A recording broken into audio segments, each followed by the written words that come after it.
아빠. 그래가지고 you did a great job. You made so many people happy. Thank you. I love you, You Daddy. made our life alive. 그래. I love you. I love you, Daddy. 잘가. 원재 I love you.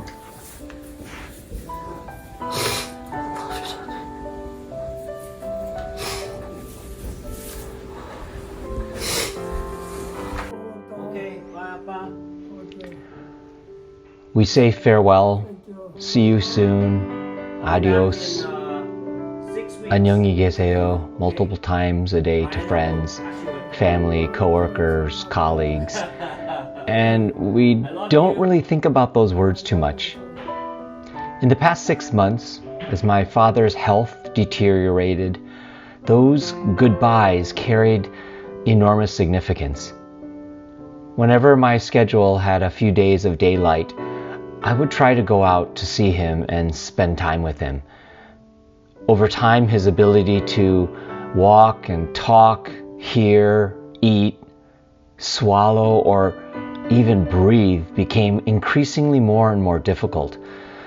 And towards the end, his daily routine would exist of waking up, slowly walking to the sofa in the living room, lying down on the sofa until it was time for morning worship, then the slow walk to breakfast.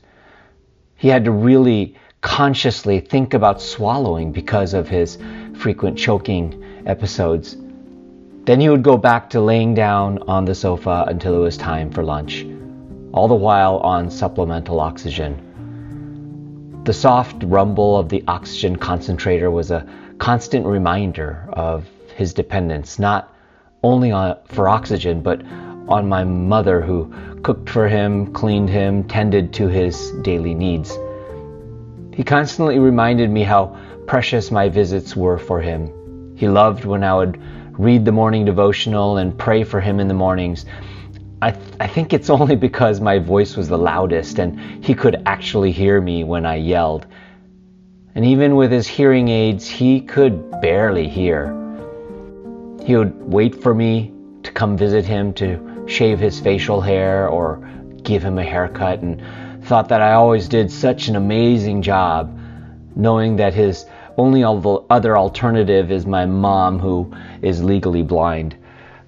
I would pay anything to replay the time my brother and my son Ryan were sitting with him and he shared his life lessons with us when he was stronger a few months back. He repeatedly said to me over and over again that he wished he were less critical of others, shown more grace, showed others Christ's kindness more than he already had. For those that don't know my father, he was the seventh of 9 children, 8 boys and 1 girl, born January 9, 1934 in Japanese-occupied Korea.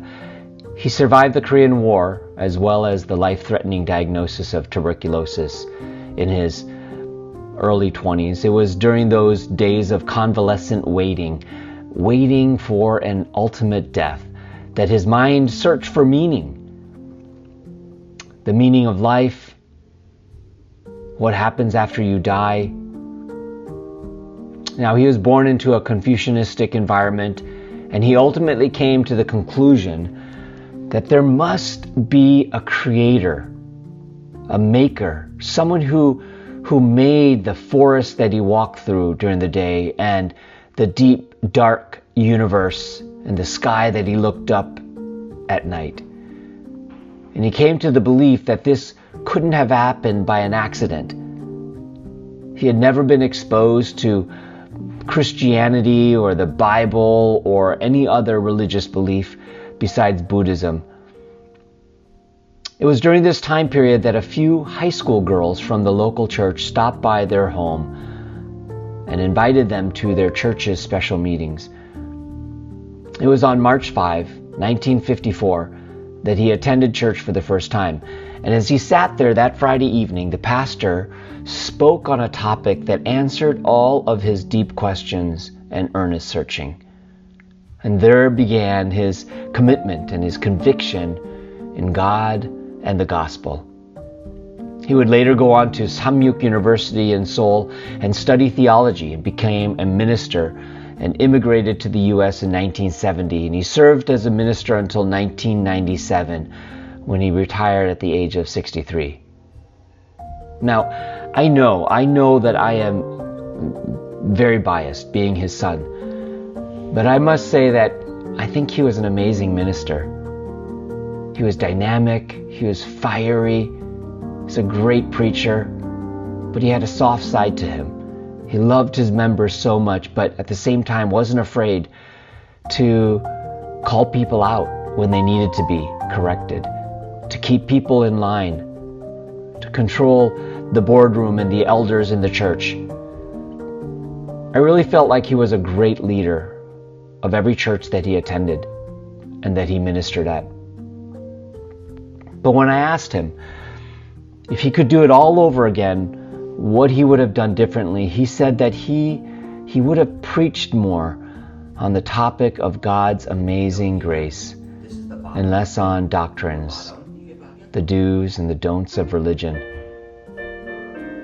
Grace is unmerited favor, getting something you don't deserve. And for me, I believe grace is single-handedly the most differentiating aspect of Christianity to all other beliefs out there. Where the leader of this movement, of this religion, doesn't position himself in a position of power on this earth when he comes, but he lives a humble existence only to die a cruel death on a cross, so that those who believe in him would not face that same ultimate death, that our ultimate punishment would be placed on his shoulders. That's grace. It's what keeps me in this thing called Christianity. My father was the first in his family to become a follower of this grace. And through his change and influence led his siblings to Christ. Now over 100 of his family members, an extended family, are walking that same road that he started on so many years ago. My father believed in a number of mantras or a number of, statements that he lived by. Rejoice always, pray continually, give thanks in all circumstances. There are a few things that comfort me through the pain. My father was so ready to be with his Maker. He was eager to be with the God that showed him so much grace throughout his life. He was ready to take that leap into heaven. I am also comforted by the fact that he is no longer suffering, and that his passing was very quick and painless. And lastly, I dwell on his rich and abundant life that he lived. Definitely not rich in terms of money, position, fame, or prestige, but rich in meaning and purpose, adventure, selflessness. And I believe for the 100 or so family that he left behind in the Adventist Church, that it is now our inherited legacy to continue and foster as we make this world a kinder place, full of grace. I so miss you, Appa, and I will always love you. We should be kind to other people. We should be gentle. We have to accept other people's opinion. Shouldn't push our opinion. Very important.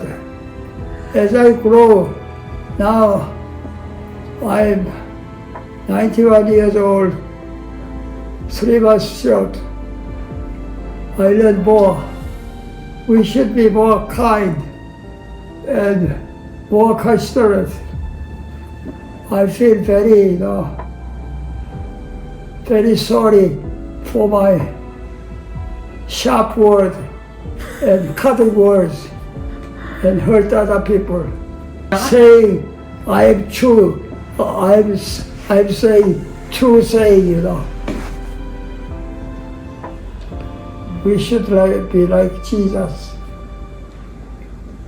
Jesus was so kind.